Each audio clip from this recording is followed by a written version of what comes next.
Scripture comes from Proverbs chapter 3. I want to go there first. Proverbs chapter 3, verse 5 through 8.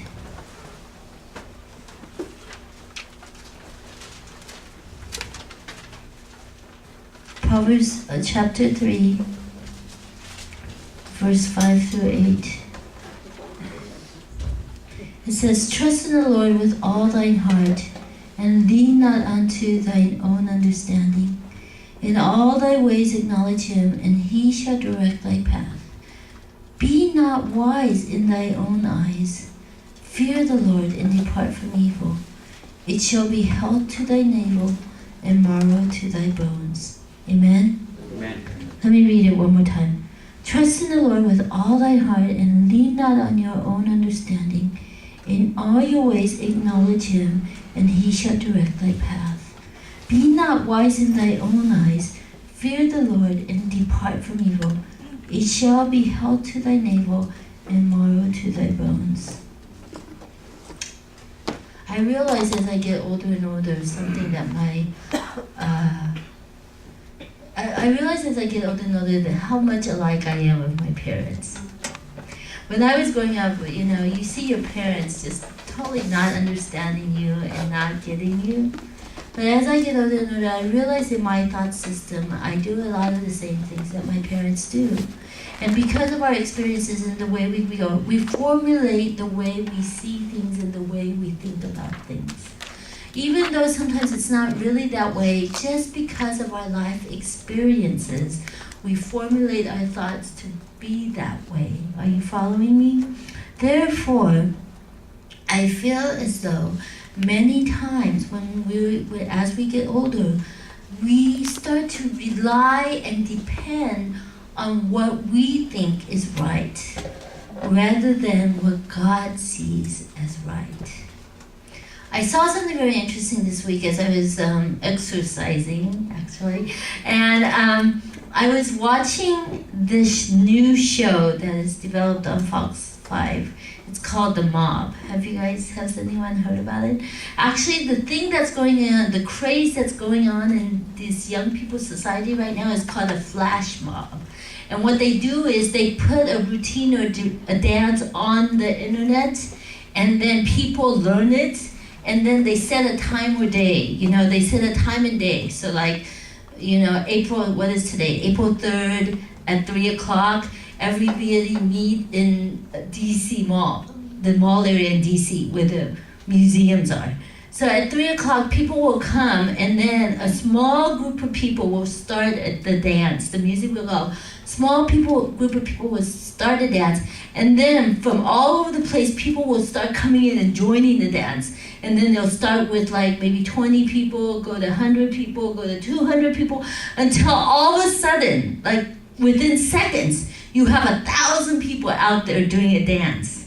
Okay? And that's the craze that's going on these days. To advertise something or to announce something, that's what they use these days. Well, there's a TV show called Mob, and what it was this guy was very much in love with this girl, and he'd been seeing her for 3 years, and he wanted to propose to her. So he contacted the show, and he had this mob put together that people would come out and dance, and then he would propose to her in the part of this show, okay? The reason why I'm telling you this story right now is the reason why he wanted to do this was as they were dating for 3 years, he was very much in love with her, and she was very much in love with him. But she had problems trusting him. She didn't trust him. Even though she knew that he loved her, she had a hard time trusting him. And so, especially about his past relationships, she had problems with his exes. Even though nothing happened to give her these issues, she had issues and problems when it came to his ex-girlfriends. So anyhow, how they set up the mob was this, and I'm going to tell you quickly and get to my point. So just follow me for a few more seconds. How they set it up was they were going to sit down and have drinks at this restaurant or at this kind of bar restaurant area. A girl was going to come up, give him a hug, and act like she hasn't seen him for years. And then he's going to introduce her to his girlfriend. And then she's going to walk away, come back and say, "Why didn't you tell me you had a girlfriend?" And then just throw a cup of water on him. So it was going to look like one of his ex-girlfriends came back. And so they had planned this out, and then he was going to, because he was all wet, he was going to say he needs to go clean up and go out and change into a tuxedo, and then the mob they were going to start singing and dancing for it and start the whole process. Well, when they actually did it, you know what happened? She broke down and cried. She was so upset. She was like, "How can you do this to me? How can you hurt me this way? This is not funny. If there's something going on between you and that girl, you better let me know now." And she was so upset. And the producers were like, what are we going to do? But you know, who's in charge of this? I don't know if you know him, it's Howie Mandel. And Howie Mandel's all cool. He's like, it's okay, just keep going. And so, anyhow, she was so upset and so hurt. But in the split instance, in a split second, everything changed. The boyfriend went out to get changed. The security guard that came up to make sure the situation was okay, he said to the girl, he looked at her and said, "You love him though, don't you? You love him. You know he loves you, don't you?" And she said, yeah. In her tears, she's like, yeah, I do love him. And from there, he started singing a song, "Everlasting Love." He started singing it, and everybody in the bar started singing it, and they started getting up and dancing, and her tears of sadness changed in an instant to tears of joy and rejoicing. And she couldn't believe that her boyfriend said this. There was 1,017 people there for her, for this proposal. What a way to propose. She could not believe that he did this for her, how much he loved her. In a split second, 1 second, she was so sad and so untrusting and so upset. And then the next second, her life totally changed. And she was so much in joy. It was incredible. I can't explain to you. There were step dancers came out and danced, and people were being thrown in the air and caught, and a big band from the college, from some school came out, and the band came out and was playing the song "Everlasting Love." 1,000 people were dancing to the song. I mean, it was just incredible. And then this trolley came up, and he's standing in front of the trolley in a tuxedo. And everybody just moves out of the way, and you see him. And he comes up and asks her to marry her.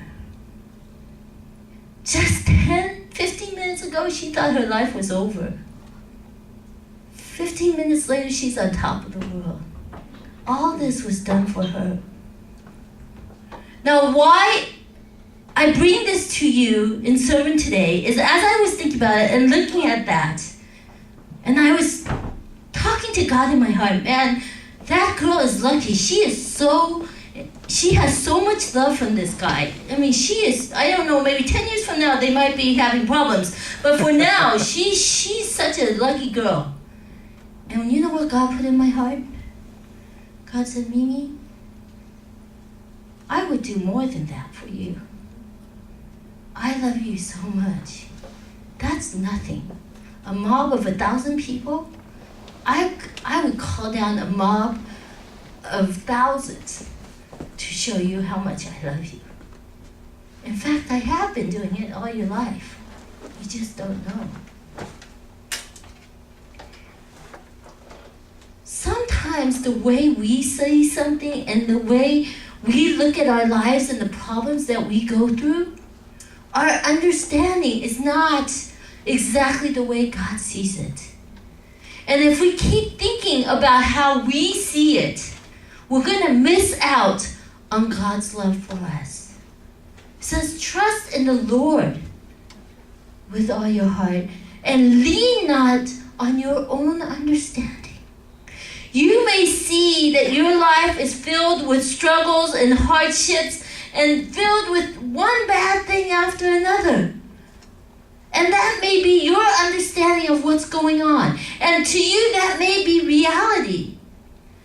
But if you trust in God in a split second, that thing can change. Where all the worries and troubles and hardships can be turned around and you